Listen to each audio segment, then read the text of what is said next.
Tante, good evening. I'm Kristinach Gite. Welcome to APTN National News. Thank you for joining us.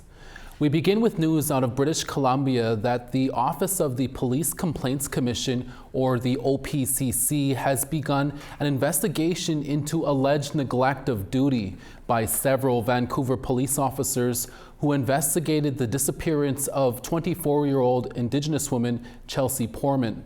APTN's Tina House met up with an advocate who says it's about time police should be held accountable for their inaction in investigating cases of murdered and missing Indigenous women and girls. It was in April of 2022 that the body of Chelsea Porman was found here in the backyard of this abandoned mansion on Vancouver's west side. We have an update to that story. Joining me today is Lorelei Williams, who's an advocate for murdered and missing Indigenous women and girls. Lorelei, what would you like to say about the latest update?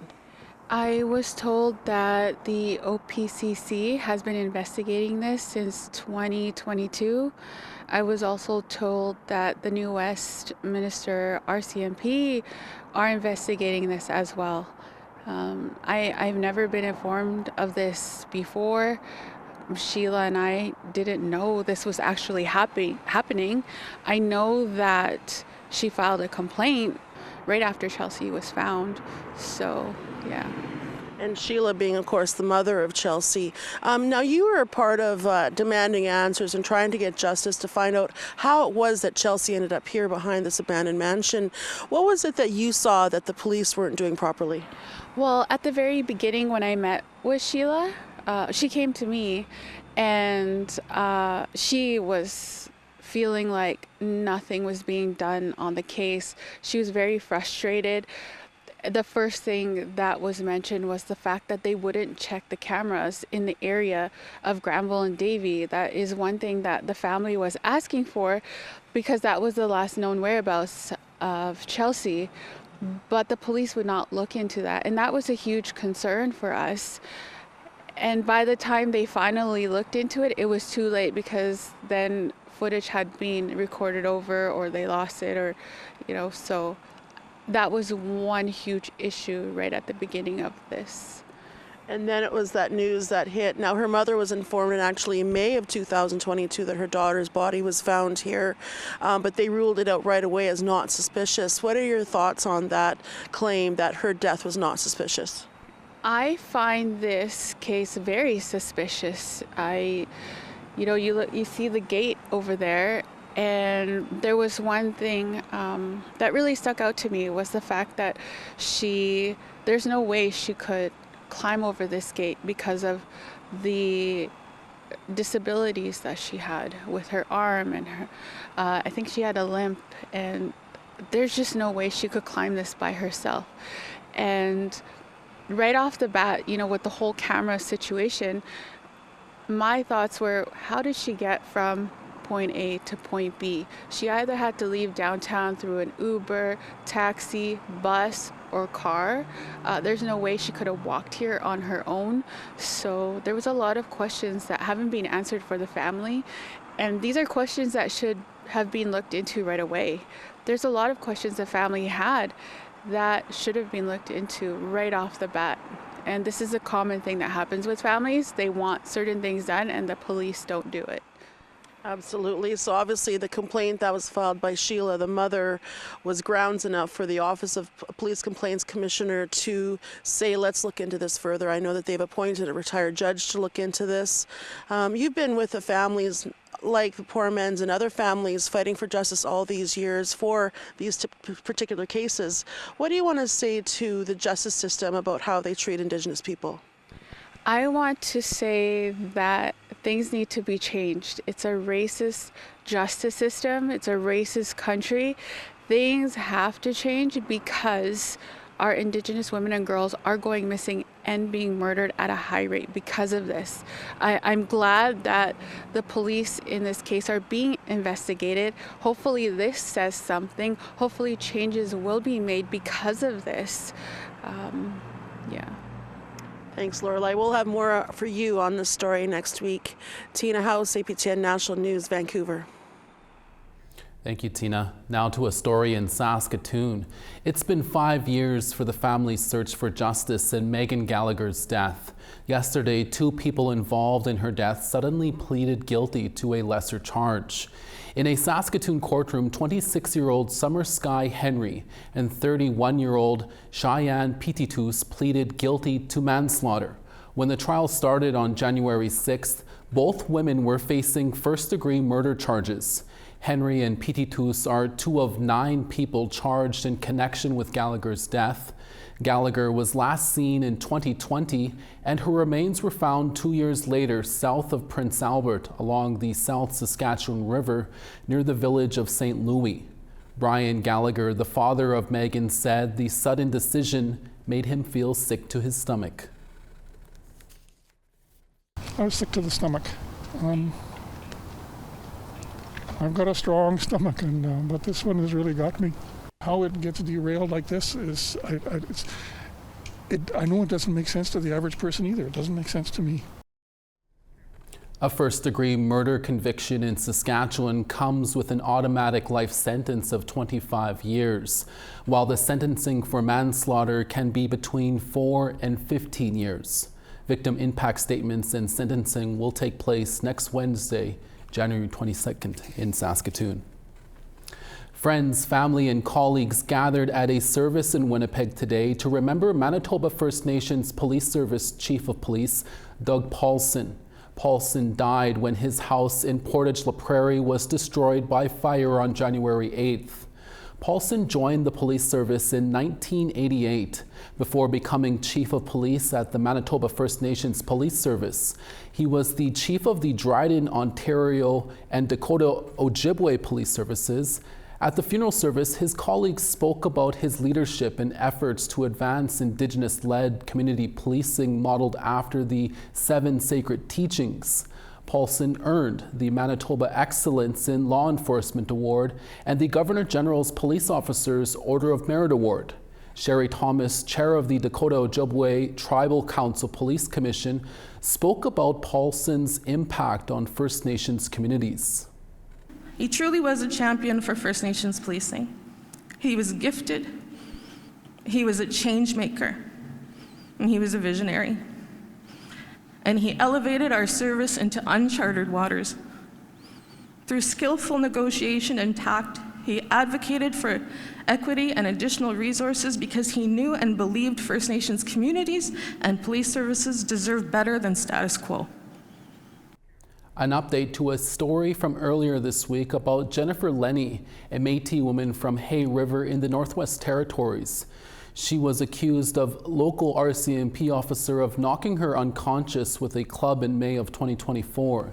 She says months after the incident, she still has sleepless nights and mental distress.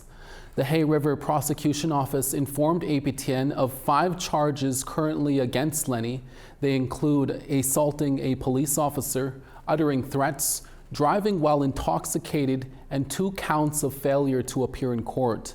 A warrant for her arrest has been issued, and the Civilian Review and Complaints Commission says they have suspended her complaint against the RCMP officer. Lenny told APTN she has still not received a summons and is still looking for a lawyer to represent her. After nearly 2 weeks of extensive searching, the search for a missing Inuk woman has been officially exhausted. Elizabeth Jarus, 51 years old, was last seen on December 30th, 2024 in Nain, Labrador. Nain RCMP received a missing person report on January 4th. Nain Ground Search and Rescue and community volunteers scoured the community and surrounding area.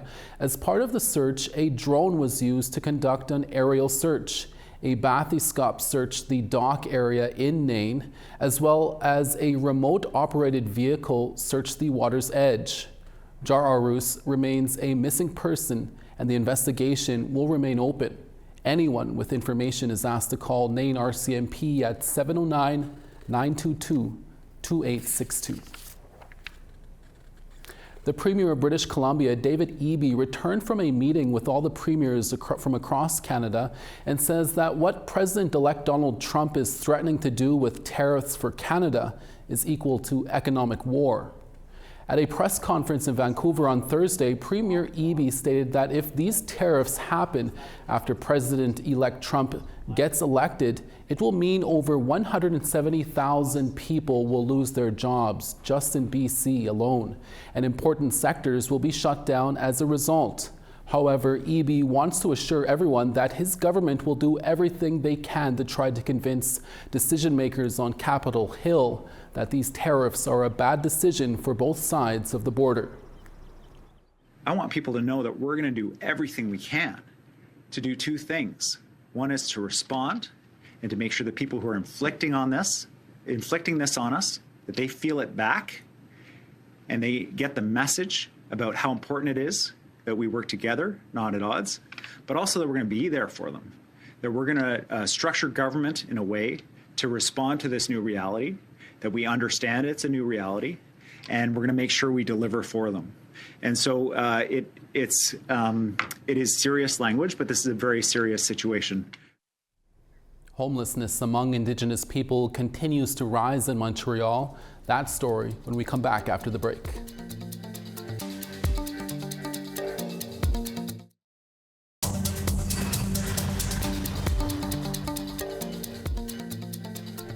Welcome back. Multiple organizations providing shelter services for homeless people in Montreal say that homelessness among Indigenous people is increasing as temperatures begin to drop below zero in Montreal. As Savannah Craig reports, some people experiencing homelessness are resorting to using creative ways to stay warm. Can you see the tent in that photo? A homeless person is using a white tarp to hide their tent to camouflage with the snow. And this is where we're at. People are learning to hide better because we don't provide adequate resources for them. As temperatures drop below zero, many experiencing homelessness have been forced to use new methods to stay warm. It'd be minus 20 and they'll be staying there for the night. Some have been using emergency rooms, while others have had to be more creative. So if the question is, where do Indigenous women sleep in Montreal? Well, one's sleeping right there. This is not a rare occurrence. It happens every year in Montreal that homeless people are forced to use different ways to shelter during the winter. It's been a couple days since someone's been in here, but in the last month, someone has stayed under these stairs. In 2022, APTN had a similar interview about this issue with David Chapman. Chapman is the executive director of day shelter Resilience Montreal. The same theme just continues, all the way through this alley. And it's year after year, it's the same thing. For some, refuging outside of shelters can be fatal. Chapman says 2 Indigenous women who were in and out of homelessness died last week. Deaths of Indigenous homeless people is not a new occurrence. April Blue Boy finally went home to her home community, but it didn't work out, so she came down here and died of an overdose. Last summer, Resilience Montreal organized a memorial for those that had passed. This winter, Resilience Montreal wanted to have another memorial. However, new people die each week before one can be organized. Alexandre Amboise, the general director of Refuge Michuap Montreal, says homelessness in Montreal is growing, and in particular amongst Indigenous people. Ce qu'on constate aussi dans nos statistiques, c'est que j'ai de plus en plus d'Autochtones finalement qui viennent, mettons, à Michuap ou dans d'autres services ailleurs aussi. Ambroise believes there needs to be more emergency resources for the homeless. Quand on est à pleine capacité, on essaie de trouver, mettons, une autre place pour, mettons, on a 5, mettons, qui viennent, mais on est déjà plein. Et c'est de faire quand on fait des appels, on se rend compte que c'est plein partout. Fait que ça serait peut-être important d'essayer d'ouvrir peut-être d'autres choses ailleurs. While it's clear the demand for shelters is important, some say there needs to be more investment in transitional services. What the government is investing right now is just addressing the basic needs of people that are unhoused. What we want to see as an organization is people accessing an affordable apartment. Projet Autochtone du Québec offers resources to homeless people who are Indigenous in Montreal. Alongside emergency resources, PAC also offers transitional housing. This is the bridge between shelters and affordable housing. So this will be their space as well. They also have their shared rooms. So there's a living room, a dining room, a conference room. Quebec and Ottawa announced $115 million in June of last year to develop 51 emergency and transitional housing projects in Montreal over 2 years. Even with the 150 millions, it's not addressing the needs of all people on the street right now. PAC Executive Director Stacey Boucher Anthony says last year the Quebec government cut $1.2 million in funding for PAC. We're barely meeting the basic needs. So how much would be needed to adequately offer enough shelter, transitional housing, and social housing in Montreal? We need to double the sum that is invested every year. Even with this funding, Boucher Anthony says it would take generations to eradicate homelessness in Montreal. But in the meantime, Chapman has some ideas. I don't know about you, but it seems to me that maybe a year-round accessible shelters in every neighborhood might be an idea. You know, I don't know, common sense? Savannah Craig, APTN National News, Montreal. OG Cree singer-songwriter Aysanabee is putting a call out for musicians to join him on his next upcoming tour. That story when we come back. Stay with us.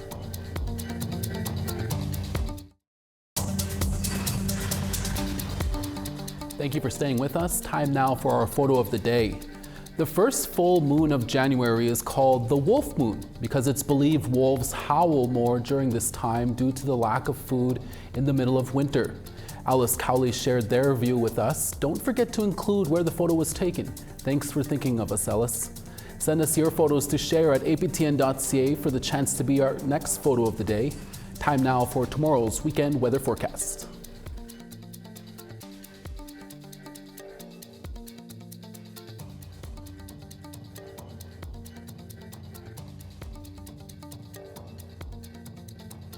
Starting on the east, 0 in St. John's, Charlottetown, 0 as well. The Grand River, -21, Nujuak, -12. 0 in Quebec City, Gaspé, 0. Ottawa, -13, Windsor, -7. Big Trout Lake, -26, Wawa, -20. Partly cloudy in Churchill at -31, Thompson, -25. -23 in Gimli, Dauphin, -24. -24 in Swift Current, Regina, -26. Meadow Lake, -23, La Ronge, -23. Sunny and high level at -21, Peace River, -23. -15 in Lethbridge, Edmonton, -18. -2 in Kamloops, Bella Coola, 0. Sand Spit 4, Prince Rupert 3. -32 in Old Crow, Dawson, -25. -30 in Yellowknife, Fort Simpson, -25. Sax Harbor, -22, Paulatuk, -18. OG Cree singer-songwriter Aysanabee is gearing up to headline his first Canadian tour, and he's putting out an open call for local Indigenous musicians to open for him in venues across the country. Aysanabee is a double Juno Award winner from the Sandy Lake First Nation in Northern Ontario. He's going back to Australia for his tour, which starts this February, and he wants Indigenous artists to join him on his journey this year. In a post, Aysanabee says, "It was Indigenous women who opened the door for me, so I'm gonna try and take those hinges off and bring you all with me." APTN News spoke with Aysanabee and about his call out and his upcoming tour. But yeah, one thing about that tour that I'm also so excited about is like I put a call out recently to find local Indigenous artists, you know, like, and because we'll be playing some cool stages, like I think it'll just be really cool, especially even for like the local communities to kind of see like the First Nations artists that are even within their own communities, you know. So like we put the call out like last week, and emails have been kind of coming in, but we're still definitely looking for more artists in some of the more regional places as well, like the East Coast, and wherever on that tour poster there's a show. Like I definitely want local First Nations artists. So if anyone's watching and anyone's like, oh, my niece plays guitar and sings, like, yeah, get her to send an application in.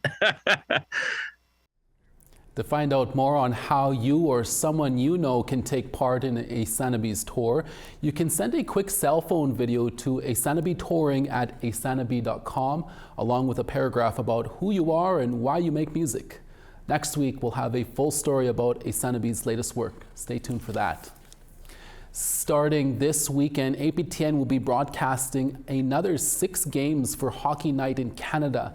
This is the 6th season for our Cree play-by-play. And some exciting news this year, we will have a play-by-play in Inuktitut. Here's TR Wheatley with the details. Tanasa, TR Wheatley and Tanasagasu o Pascuacochi. And in Anaska, when next got down, Tiboy Iron, Clarence Iron. Clarence Iron's been one of the main Cree commentators for the last 5 seasons. He's back again, starting this weekend for 3 more games. I've been getting calls, when are you going to do the hockey games? Riley, put your feet in the air!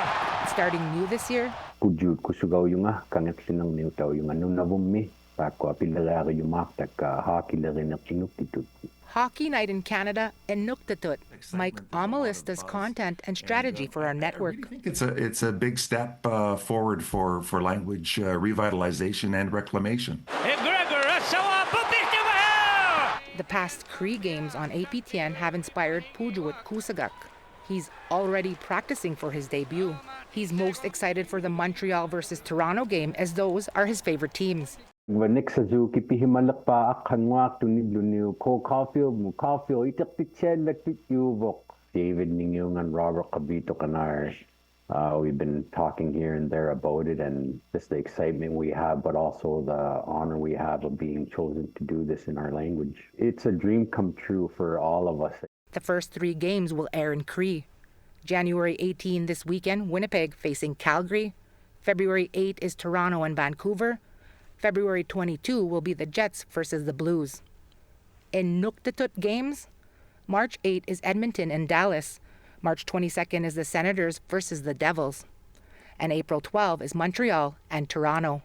Omelis says APTN is always looking for the next big idea for language preservation and ways to gain new viewers, not just on TV, but online. So they're watching streaming devices, they're watching content via YouTube, watching linear television as well. But sporting events, live events always seem to get people coming back to television. So we're on the lookout for anything that makes sense economically to do and that can capture audiences and inspire them and engage them. And engaging with the viewers is one of the best perks of the job, says Iron, who also offers this advice to those wanting to learn their mother tongue. You got to start at home.